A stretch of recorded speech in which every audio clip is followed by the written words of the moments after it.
तो राहुल गांधी वायनाड में भगवा झंडा लेकर जय श्री राम बोलकर दिखाए, दूध का दूध पानी का पानी यही हो जाएगा।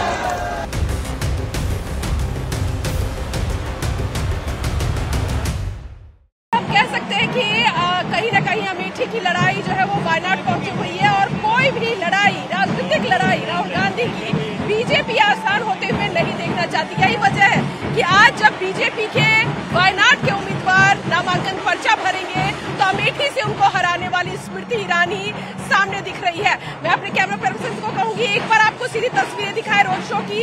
इस रोड शो को हम कवर कर रहे हैं और कल इसी जगह से राहुल गांधी का भी रोड शो शुरू हुआ था और आज स्मृति ईरानी भी इसी जगह से रोड शो शुरू कर रही है और कलेक्टेरिएट तक ये रोड शो जाएगा और वहां जाकर के सुरेंद्रन जो केरल के बीजेपी के पीसीसी अध्यक्ष है वो वायनाड से चुनाव लड़ेंगे। यात्रा जो है रोड शो शुरू होने से पहले स्मृति ईरानी ने हुंकार भरी और सीधे तौर पर गांधी परिवार को निशाने पर दिया। उन्होंने कई चीजों का जिक्र किया, कहा कि वायनाड की जब तक सांसद राहुल गांधी है क्या कुछ उन्होंने वायनाड के लिए किया है ये जनता जानती है। पिछली बार प्रधानमंत्री का चेहरा देकर केरल के लोगों ने उन्हें जिता दिया। इस बार इंडिया अलायंस में पीएम का चेहरा कौन है? आपसे अगर वोट मांगने को आता है तो आप इंडिया अलायंस से पूछिए कि यहाँ लेफ्ट जो है वो अलग है और देश में जब दिल्ली की राजनीति करते हैं तो फिर लेफ्ट के साथ आप हगिंग करते हैं और यहाँ जो है बेगिंग चल रहा है। पॉलिटिकल मैसेज और कहीं न कहीं कांग्रेस पार्टी को ये दिखाना कि जिसने अमेठी में हराया, जो उतना बड़ा कांग्रेस परिवार का गढ़ कहे जाने वाले अमेठी से राहुल गांधी को खाट नहीं सकती है। अगर वो स्मृति ईरानी वायनाड के चुनाव में नामांकन के दिन पहुंचती है तो क्या समर्थन उन्हें मिलता है?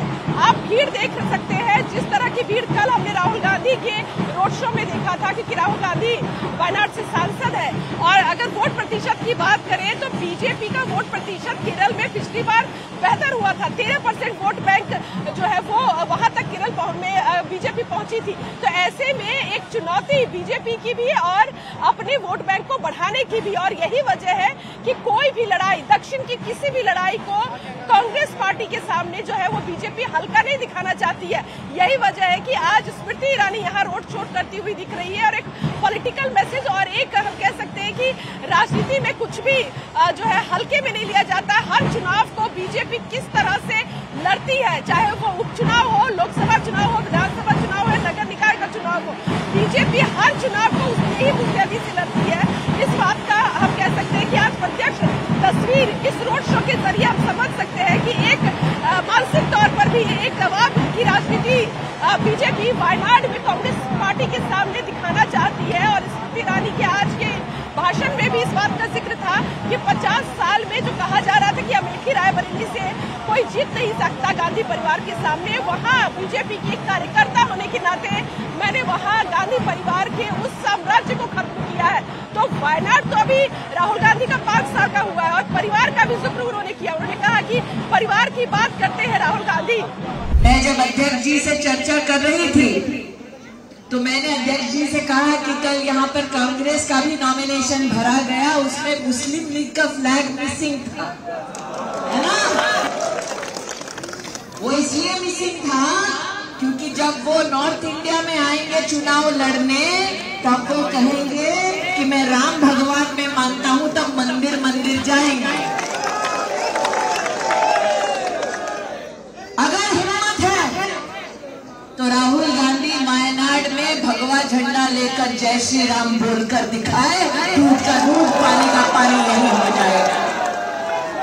लेकिन यहाँ पर भगवान का नाम नहीं लेंगे, सनातन को अभिशापित करने का प्रयास करेंगे, सनातन धर्म के खिलाफ टिप्पणी करेंगे, मुस्लिम लीग और एसडीपीआई का समर्थन लेंगे, क्योंकि यहाँ पे बेगिंग, दिल्ली में हगिंग, यही है उनकी पॉलिटिकल कंपल्शन, यही है उनकी पॉलिटिकल स्ट्रेटेजी।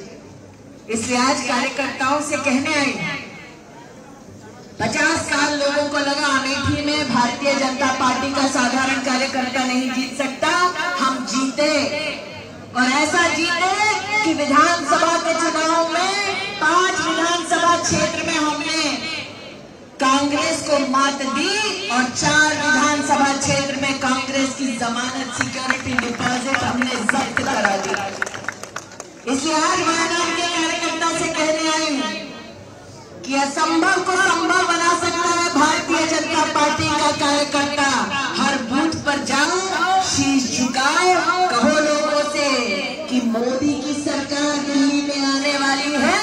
पहले कांग्रेस ये बता दे इंडिया अलायंस का नेता कौन, नीति क्या, नियत का तो हम सबको पता है। इस विश्वास के साथ कि कार्यकर्ता पूर्ण निष्ठा के साथ हर घर जाएंगे, पोलिंग बूथ पर कमल खिलाएंगे। आज अध्यक्ष जी आपको आपके नामांकन की इस रैली के लिए बहुत बहुत अभिनंदन देते हुए जय घोष करती हूँ। राहुल गांधी ने समर्थन किया, जय घोष किया राहुल गांधी ने कि भारत तेरे टुकड़े होंगे, लेकिन हम माँ भारती के सपूत डंके की चोट पर कहेंगे कि जब तक हम जिंदा हैं तब तक माँ भारती का बाल तक बाका नहीं हो पाएगा, क्योंकि ये वंदन की भूमि है, अभिनंदन की भूमि है। इसकी नदी नदी हमारे लिए गंगा है, इसका कंकड़ कंकड़ हमारे लिए शंकर है। हम जिएंगे तो भारत माँ के लिए,